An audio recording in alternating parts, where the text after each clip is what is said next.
आज हम लोग अपना 10th क्लास स्टार्ट करेंगे। ठीक है, तो आज हम लोग 10th क्लास के पहले कुछ बेसिक चीज़ पढ़ेंगे। क्या पढ़ेंगे? जैसे कि नंबर सिस्टम हो गया। नंबर सिस्टम आपका सब चैप्टर में काम होगा, तो नंबर सिस्टम हम लोग पढ़ेंगे, जिसको हिंदी में बोलते हैं संख्या पद्धति, नंबर सिस्टम। ठीक है, नंबर सिस्टम हिंदी में कहते हैं इसको संख्या पद्धति। तो इसमें क्या पढ़ना है? बेसिकली हम लोग को पढ़ना है संख्या क्या कहते हैं और क्या संख्या के कितने प्रकार होते हैं। तो संख्या तो आप लोग जानते होंगे किसे कहते हैं। दो चीज होता है, अंक और संख्या। अंक कितना होता है? अंक होता है, अंक मात्र 10 होता है। 0, 1, 2, 3, 4, 5, 6, 7, 8, 9, 10। ये सब अंक हो गया। 10 नहीं होगा, 9 तक ये अंक हो गया। क्या होगा इसमें? 10 और इसी से मिलके संख्या बनता है। जैसे कोई एक तो संख्या का एग्जाम्पल लेंगे, बोलेंगे 584। तो इसमें देखिए 3 अंक है और ये एक संख्या है। तो संख्या समझिए। अब संख्या का प्रकार समझेंगे, संख्या कितने प्रकार का होता है। 584 एक संख्या है जो 3 अंकों से मिलकर बना हुआ है। ठीक है, तो संख्या समझ गए, अंक भी समझ गए। अब हम लोग पढ़ते हैं संख्या के प्रकार। तो संख्या जो मुख्यतः होता है ना, संख्या यानी कि नंबर के प्रकार पढ़ने से पहले हम लोग नंबर लाइन समझेंगे। नंबर लाइन यानी कि संख्या रेखा। ठीक है, तो संख्या रेखा कैसे? देखिए यहाँ पे ये हो गया संख्या रेखा। संख्या रेखा, संख्या रेखा क्या है? संख्या रेखा एक रेखा है जिसपे हम लोग सिर्फ संख्या को दर्शाते हैं। तो आप लोग रेखा तो जानते हो ना, रेखा अगर आप लोग नहीं पढ़े हैं तो वीडियो हम लोग का डिस्क्रिप्शन में पढ़ लीजिएगा। रेखा कैसे करते हैं। रेखा देखिए एक ऐसा लाइन होता है जो चलता जाता है दोनों तरफ, इसका कोई अंत बिंदु नहीं होता है। तो संख्या रेखा क्या है? इसमें हम लोग संख्या को दर्शाते हैं, सभी संख्या को। जैसे 0, बीच में 0 रहता है, इधर दाहिने साइड चलता जाता है 1, 2, 3, 4, 5 ऐसे करके अनंत तक चलता जाएगा। और बाएं साइड चलता जाएगा -1, -2, -3, -4, -5 ऐसे करके अनंत तक चलता जाएगा। ये हो गया संख्या रेखा। संख्या रेखा समझ में आ गया। अब हम लोग देखते हैं अब संख्या के प्रकार कितने होते हैं। तो संख्या के प्रकार ये देखते हैं। संख्या के प्रकार देखिए, संख्या के प्रकार मुख्यतः 2 प्रकार की संख्याएं होते हैं। पहला होता है आपका वास्तविक संख्या, वास्तविक संख्या, वास्तविक संख्या। और दूसरा होता है आपका काल्पनिक संख्या।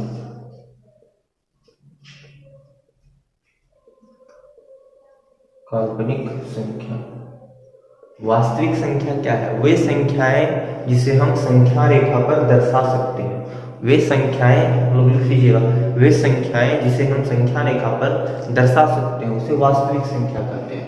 और काल्पनिक संख्या किसे कहते हैं? वे संख्याएं जिसे हम संख्या रेखा पर नहीं दर्शा सकते उसे काल्पनिक संख्या कहते हैं। इसका दूसरा डेफिनेशन और भी है। दूसरा डेफिनेशन समझने के लिए हम लोग आइए इसको पहले मिटाते हैं, दूसरा डेफिनेशन समझते हैं वास्तविक और काल्पनिक की। तो अगर पहले हम लोग अगर बोलेंगे अगर हम लोग बोलेंगे कि -5 का स्क्वायर कितना होगा, तो -5 का स्क्वायर 25 होगा। -10 का स्क्वायर कितना होगा? -10 का स्क्वायर भी 100 होगा। ये भी पॉजिटिव है, ये भी पॉजिटिव है। बोलेंगे 10 का स्क्वायर कितना होगा? 100 होगा। यानी कि इसका कहने का मतलब क्या है कि अगर हम वास्तविक संख्या का जब स्क्वायर करते हैं, यानी कोई भी संख्या का किसी भी, चाहे धनात्मक हो या ऋणात्मक हो, उसका स्क्वायर हमेशा पॉजिटिव आता है ना। तो इसको यहीं से हम लोग वास्तविक संख्या का परिभाषा बनाएंगे। वास्तविक संख्या किसे कहते हैं? वे संख्याएं जिसका वर्ग करने पर हमेशा धनात्मक आता है उसे वास्तविक संख्या कहते हैं। ठीक है, वे संख्याएं जिसका वर्ग करने पर हमेशा धनात्मक संख्या प्राप्त होता है उसे वास्तविक संख्या कहते हैं। काल्पनिक संख्या किसे कहेंगे? काल्पनिक संख्या उसे कहेंगे हम लोग वे संख्याएं जिसका वर्ग करने पर ऋणात्मक आ जाए उसे काल्पनिक संख्या कहते हैं। तो काल्पनिक का एग्जाम्पल क्या हो जाएगा? काल्पनिक का एग्जाम्पल हो जाएगा जैसे रूट के अंदर -5 लगा होता है और इसका अगर हम स्क्वायर करेंगे, वर्ग करेंगे, तो आ जाए, स्क्वायर करने से रूट गायब हो जाता है, -5 है और ये नेगेटिव है कि नहीं।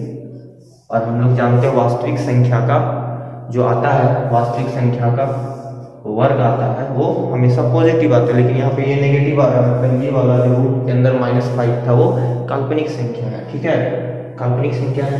तो काल्पनिक समझ गए, वास्तविक समझ गए।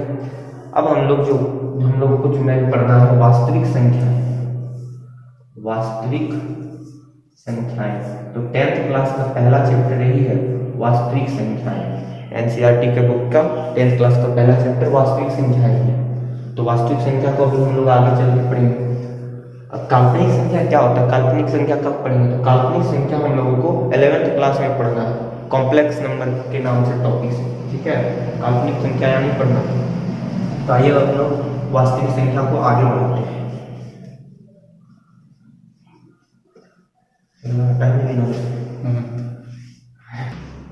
तो हम लोग कंटिन्यू करते हैं वास्तविक संख्या 10th क्लास का पहला चैप्टर, वास्तविक संख्या।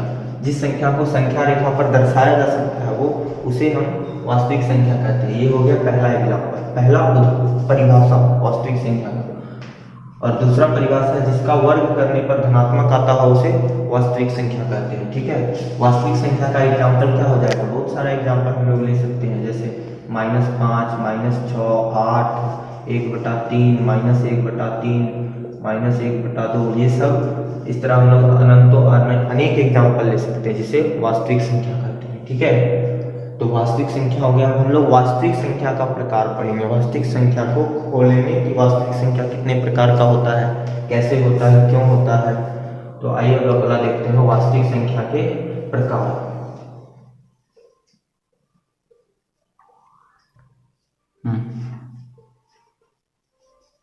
वास्तविक संख्या जो है, वास्तविक संख्या मुख्यतः जो हमारा है, एक होता है पूर्णांक, इसका पार्ट होता है पूर्णांक है, और एक होता है दशमलव। वास्तविक संख्या को दो पार्ट में हम लोग पढ़ेंगे, एक पूर्णांक और एक दशमलव। तो पूर्णांक समझते हैं, पूर्णांक किसे कहते हैं? पूर्णांक मतलब इसको तोड़िएगा तो पूर्ण प्लस अंक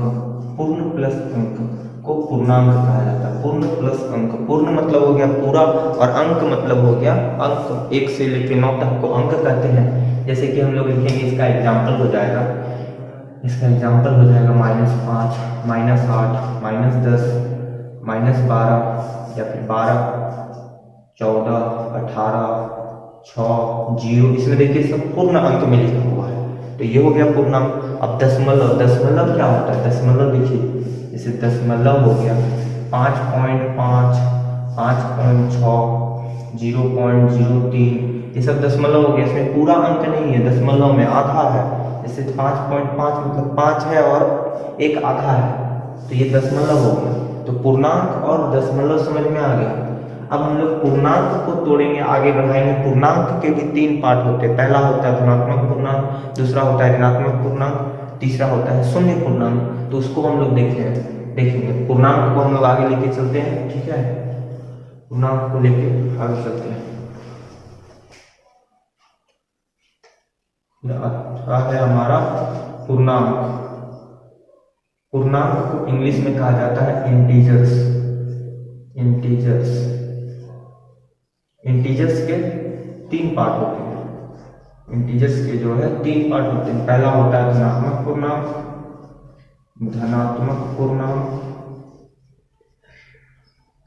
दूसरा होता है ऋणात्मक पूर्णांक,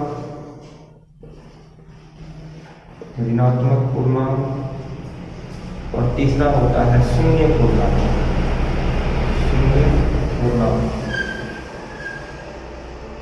तो ये तीनों को समझने के लिए हम लोग को संख्या रेखा पर फिर से वापस जाना होगा। संख्या रेखा पर देखिए, वापस जाते हैं। संख्या रेखा हम लोग कैसे बनाए थे? ये संख्या रेखा एक रेखा है जिसमें हम लोग संख्याओं को दर्शाते हैं, वास्तविक संख्याओं को दर्शाते हैं। बीच में 0 रहता है, इधर दाहिनी ओर 1, 2, 3, 4 ऐसे करके चलता जाता है, सब प्लस वाला। इसके आगे कुछ नहीं लिखा है, मतलब इसके आगे प्लस वाला है, प्लस ये अनंत तक जाता है, प्लस अनंत। और इसके बाएं -1, -2, -3, -4 ऐसे करके माइनस अनंत तक जाता है। इधर माइनस वाला हो गया 0, बीच में 0 में अगर हम खड़ा हो जाएंगे, बाएं ओर चलेंगे तो माइनस वाला, दाहिने ओर चलेंगे तो प्लस वाला। ये हो गया संख्या रेखा। तो यहाँ से देखिए धनात्मक पूर्णांक, इधर जो हम लोग देखा हुआ ये सब पूर्णांक है, और इधर सब प्लस वाला है, तो इसको ही बोलते हैं धनात्मक पूर्णांक। धनात्मक पूर्णांक है। और फिर जीरो के इधर वाला इसको बोलते हैं ऋणात्मक पूर्णांक, ऋणात्मक पूर्णांक। और ये जीरो जो अकेला बच गया, जीरो के आगे अगर आप माइनस लिखिएगा या जीरो के आगे प्लस लिखिएगा, उसका वैल्यू जीरो ही आएगा। तो इससे हम लोग कंफ्यूजन में पैदा ना होने के कारण वजह से हम लोग जीरो को अलग नाम दे दिए कि जीरो एक अलग पूर्णांक है, उसको बोलेंगे शून्य पूर्णांक। ठीक है, शून्य पूर्णांक। जीरो एक अलग पूर्णांक है जिसका नाम है शून्य पूर्णांक। तो हम लोग समझते हैं, देखिए आप लोग बहुत जानते होंगे कि जो 22 23 से छोटा है, 22 जो है 23 से छोटा है, लेकिन छोटा क्यों है इसका कारण अभी हम लोग समझेंगे। तो इसका कारण ये है कि संख्या रेखा पर जो संख्या सबसे दाहिने ओर स्थित होगा वो सबसे बड़ा होगा, और संख्या रेखा पर जो बाएं ओर स्थित होगा वो छोटा होगा। तो जब हम लोग 22 को दर्शाएंगे तो 22 यहाँ होगा और यहाँ 23 होगा, यहाँ पे 22 और यहाँ पे 23। तो 22 बाएं है और 23 दाएं है, तो 23 बड़ा है और 22 छोटा है। यही कारण है कि कोई संख्या दूसरे से छोटा या बड़ा क्यों है। तो अगर हम लोग आपसे पूछेंगे कि धनात्मक पूर्णांक में सबसे बड़ा धनात्मक पूर्णांक कौन सा है, तो सबसे दाहिनी ओर जो स्थित होगा, तो प्लस अनंत सबसे दाहिनी ओर स्थित है, प्लस अनंत। तो सबसे बड़ा धनात्मक पूर्णांक कौन सा है, प्लस अनंत। सबसे छोटा धनात्मक पूर्णांक प्लस 1। सबसे बड़ा ऋणात्मक पूर्णांक कौन सा है, सबसे बड़ा ऋणात्मक पूर्णांक देखिए ऋणात्मक यहीं तक है, तो इसमें सबसे दाहिनी ओर -1 स्थित है, तो -1 सबसे बड़ा ऋणात्मक पूर्णांक है। और सबसे छोटा ऋणात्मक पूर्णांक अनंत है। ठीक है, तो सारांश देखिए हम लोग सारांश क्या क्या पढ़े, संख्या पढ़े। संख्या के दो प्रकार, वास्तविक और काल्पनिक। काल्पनिक तो 11th क्लास का टॉपिक है, हम लोग 10th क्लास का पढ़ रहे हैं तो वास्तविक पढ़ेंगे। पहला पूर्णांक, फिर दशमलव। तो पूर्णांक 3 प्रकार का पढ़े, धनात्मक, ऋणात्मक, शून्य। तो आप लोग सुने होंगे सम संख्या, विषम संख्या, प्राकृतिक संख्या, ये सब क्या होता है, तो वो सब अब पढ़ेंगे। पहले हम लोग अब शुरू करते हैं प्राकृत संख्या किसे कहते हैं। प्राकृत संख्या, नेचुरल नंबर्स। प्राकृत संख्या, प्राकृत संख्या जिसे हम लोग इंग्लिश में कहते हैं नेचुरल नंबर्स, नेचुरल नंबर्स। ठीक है, प्राकृत संख्या जिसे हम इंग्लिश में कहते हैं नेचुरल नंबर्स। प्राकृतिक संख्या कहाँ से शुरू होता है, 1 2 3 4 5 6 7 ऐसे करके अनंत तक जाता है ना। और हम लोग जो अभी पढ़े थे संख्या रेखा बना के पढ़े थे, पूर्णांक का पढ़े थे, तो 0 1 2 3 4 ऐसे करके अनंत तक जो जा रहा था। इधर वाला को बोले थे हम लोग धनात्मक पूर्णांक। तो यहाँ देखिए बताइए आप लोग, यहाँ से यहाँ तक जो है और यहाँ से यहाँ तक दोनों एक ही चीज़ है ना। तो हम लोग कह सकते हैं क्या, इसका अगर हमको परिभाषा बनाना है तो क्या परिभाषा बनेगा, धनात्मक पूर्णांक को ही प्राकृत संख्या कहते हैं, पूर्णांक को ही प्राकृत संख्या कहते हैं, प्राकृत संख्या कहते हैं। ये हो गया हमारा स्टैंडर्ड परिभाषा हो गया, स्टैंडर्ड डिफिनेशन हो गया। हम लोग 8th क्लास में 7th क्लास में क्या पढ़ते थे कि गिनती की संख्या को प्राकृत संख्या कहते हैं, वो भी सही है। गिनती कहाँ से शुरू होता है, 1 2 3 4, ये हो गया गिनती की संख्या को प्राकृत संख्या कहते हैं। लेकिन अब हम लोग 10th क्लास में आ गए, थोड़े बड़े हो गए, तो स्टैंडर्ड डिफिनेशन पढ़ेंगे, धनात्मक पूर्णांक को ही प्राकृत संख्या कहते हैं। डिजिटल जमाना है तो डिजिटल डिफिनेशन पढ़ेंगे। ठीक है, अब अगला संख्या होता है आपका पूर्ण संख्या। पूर्ण संख्या क्या होता है, पूर्ण संख्या इसे हम लोग कहते हैं होल नंबर, पूर्ण संख्या होल नंबर। तो पूर्ण संख्या किसे कहते हैं, पूर्ण संख्या क्या है ये देखते हैं, पहले परिभाषा लिख देते हैं। जब धनात्मक पूर्णांक में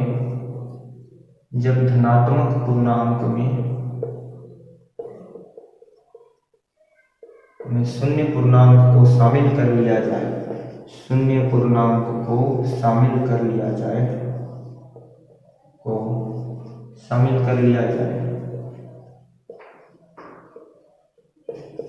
तो किसका निर्माण होता है, पूर्ण संख्या का निर्माण होता है।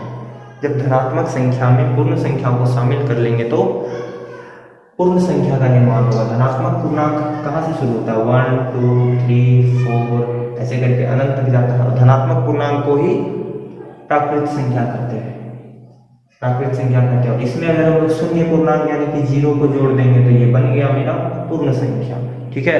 या फिर इसको हम लोग दूसरे तरह से भी बोल सकते हैं, जब धनात्मक पूर्णांक की जगह हम लोग बोल सकते हैं जब प्राकृत संख्या में शून्य पूर्णांक को शामिल कर लिया जाए तो किसका निर्माण होता है?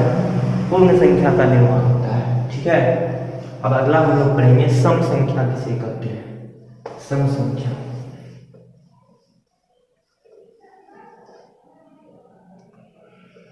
सम संख्या इसको इंग्लिश में कहते हैं इवन नंबर, इवन नंबर।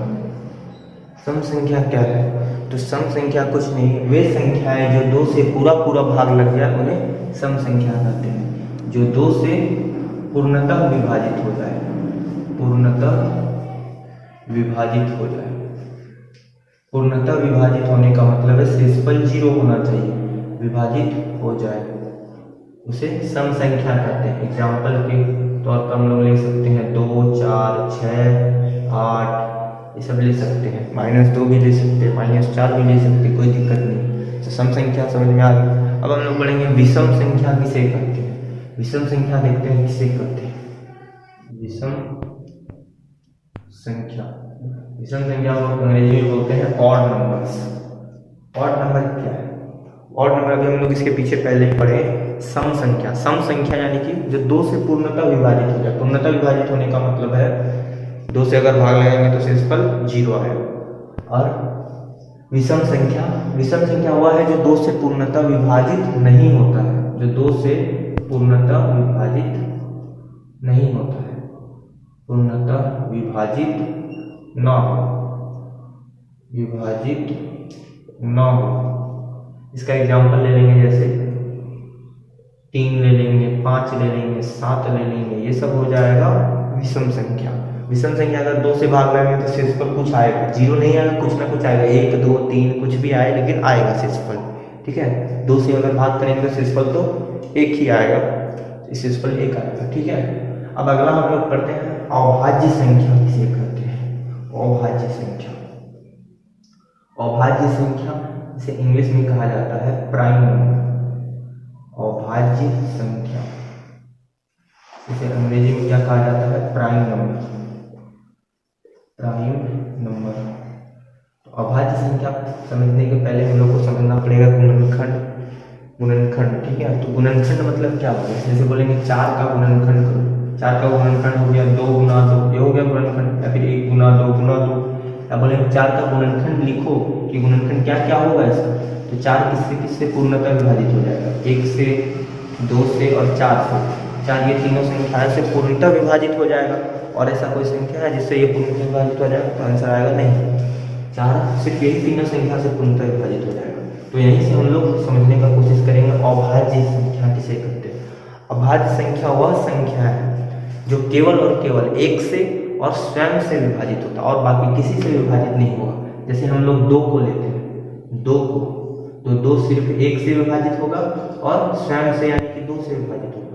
फिर 3 को लेते हैं तो 3 1 से विभाजित होगा और स्वयं 3 से विभाजित होगा। विभाजित होना मतलब पूरा पूरा कट जाना, पूरा पूरा।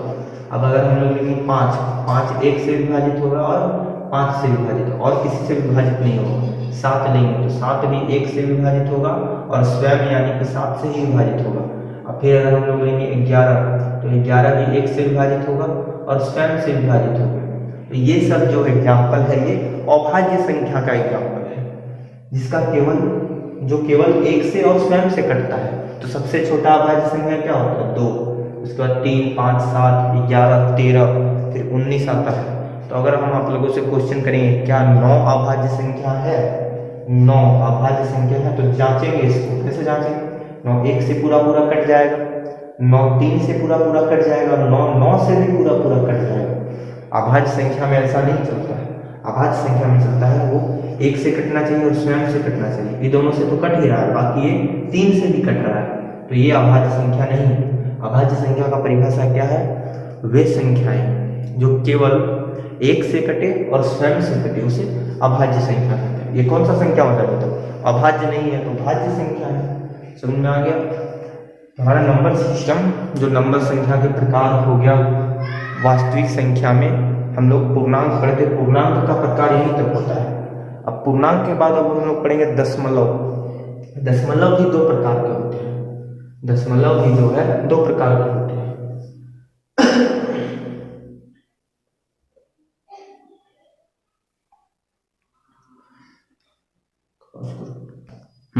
संख्या जो है दो प्रकार के होते हैं, वास्तविक और काल्पनिक होते हैं ना। तो वास्तविक संख्या भी दो प्रकार के होते हैं, क्या? पूर्णांक और दशमलव। पूर्णांक और दशमलव। तो पूर्णांक तो हम लोग अभी पूरा पढ़ लिए, पूर्णांक धनात्मक पूर्णांक, ऋणात्मक पूर्णांक, शून्य पूर्णांक, उसी में पढ़े सम संख्या, विषम संख्या, अभाज्य संख्या, विभाज्य संख्या। अब हम लोग दशमलव में तो आगे लेके चलते हैं, दशमलव किसे कहते हैं, ठीक है। तो दशमलव देखिए, दशमलव क्या है? दशमलव, दशमलव जो है, दशमलव कहाँ से उत्पत्ति होता है? दशमलव की उत्पत्ति भिन्न से होता है। भिन्न, भिन्न जानते हैं? भिन्न जिसमें अंश और हर हो, अंश बटा हर, ऊपर वाला को अंश और नीचे वाला को हर कहते हैं। भिन्न को जब पूरा भाग करके लिख दिया जाता है, जैसे हम बोले कि 1/2, ये क्या है? भिन्न है। अगर इसको हम पूरा भाग करते हैं, 1/2 का मतलब 1/2, 1/2। एक को जब 2 से भाग करेंगे, एक को जब 2 से भाग करेंगे तो क्या आएगा? यहाँ 0 लगाएंगे, 0 आएगा। फिर 5 बार में चलाएंगे, 10 पूरा कट गया, 0.5 आया ना। तो ये एक दशमलव है। तो दशमलव का भी प्रकार होता है। क्या प्रकार होता है? दशमलव दो प्रकार के होते हैं। पहला होता है शांत दशमलव और दूसरा होता है अशांत दशमलव। शांत दशमलव और दूसरा होता है अशांत दशमलव। अशांत दशमलव। पहले हम लोग ये पढ़ते हैं शांत और अशांत। शांत मतलब क्या हो गया? शांत मतलब जैसे हम लोग कोई भी भिन्न ले लेंगे, 2/10 ले लेंगे, इसको जब हम लोग भाग करेंगे, इसका मतलब हुआ 2 को 10 से भाग करना, तो 0 पॉइंट लिखेंगे, यहाँ 0 आएगा। 2 बार में चला दिए और ये आ गया 20 और ये कट गया पूरा पूरा, ये शांत आया। शांत हो गया ना। अगर आप वहीं पे हम लोग एक तो और एग्जाम्पल लेंगे 1/3 का। 1/3 यानी कि 1 को भाग करेंगे 3 से, तो 0 पॉइंट लिखेंगे और यहाँ पर क्या आएगा? 0 आएगा। 0 आएगा, फिर 3 बार में चलाएंगे 9, फिर 1 आएगा, फिर यहाँ 0 लिख सकते हैं 3 बार। तो 3 3 3 3 3 चलता रहेगा, 3 3 3 चलता रहेगा। क्या ये शांत है? शांत नहीं है, चलता जा रहा है। तो इसी को कहते हैं अशांत दशमलव। और शांत दशमलव का एग्जाम्पल ये हो गया। तो शांत दशमलव समझ गए और अशांत दशमलव समझ गए। तो शांत हो गया तो शांत हो गया, उसमें हम लोग कुछ नहीं कर सकते। लेकिन अशांत दशमलव जो है उसको हम लोग आगे दो भागों में बांट सकते हैं। कौन सा भाग? एक होता है अशांत आवर्ती, अशांत आवर्ती, और दूसरा होता है अशांत अनावर्ती, अशांत अनावर्ती, अनावृत्ति या फिर अनवासनी अनावृत्ति भी कहते हैं इसको, ठीक है। अशांत आवृत्ति मतलब अशांत है लेकिन वो अशांत है वो, और एक ही चीज रिपीट हो रहा है। अशांत मतलब एक ही चीज बार बार रिपीट होना, कुछ नया नया आते जाना भाग लगा रहे हैं। तो जैसे ये अशांत आवृत्ति का एग्जांपल हो जाएगा 0.33333, इसमें देखिए एक ही चीज रिपीट हो रहा है। और अशांत अनावृत्ति में क्या होगा? 0.5 2 6 7 8 1 3, इसमें कोई सीरीज नहीं चलेगा, हर बार नया चीज आते जाएगा और ऐसा रिपीट होता जाएगा। अगर इसको हम लोग अगर इसमें आवर्त लगाएंगे, आवर्त रेकर करते हैं, रेकर लगाना हो तो इसमें देखिए एक ही चीज बार बार रिपीट हो रहा है। तो इसको हम लोग ऐसे लिख सकते हैं 0.3 के ऊपर बार, या फिर इसको रेकर करते हैं। ये हो गया अशांत आवृत्ति का एग्जाम्पल। और इसके ऊपर क्या हम लोग रेकर लगा सकते हैं? नहीं लगा सकते। ये एक सीरीज रिपीट नहीं हो रहा, हर बार नया चीज आ रहा है। ये अशांत भी है और अनावृत्ति भी है। ये अशांत भी है और इसमें आवर्त भी हम लोग नहीं लगा सकते। और ये अशांत है लेकिन इसमें आवर्त लगा सकते हैं, ठीक है। तो दशमलव समझ गए, शांत और अशांत। तो दशमलव से ही बनता है परिमेय संख्या। परिमेय संख्या ये हम लोग अगला समझते हैं। परिमेय संख्या क्या होता है? परिमेय संख्या तो ये देखते हैं हम लोग परिमेय संख्या। परिमेय संख्या को बोलते हैं इंग्लिश में rational number. Rational number 9th class में आप लोग पढ़े होंगे। क्या वे संख्या है जिसे p बटा q के रूप में लिखा जा सकता है जहां q not equal to zero, q not equal to zero, इसे कहते हैं परिमेय संख्या। और परिमेय संख्या किसका पार्ट है? परिमेय संख्या दशमलव का ही पार्ट है। तो दशमलव में अभी हम लोग 3-4 तरह का बांट दिए उसको। तो 3-4 तरह का जो बांटे, तो पहला क्या, शांत दशमलव, दूसरा अशांत दशमलव, और अशांत में फिर 2 तरह का बांटे, अशांत आवर्ती और अशांत अनावर्ती। तो परिमेय संख्या क्या होता है? परिमेय संख्या शांत दशमलव तथा अशांत आवर्ती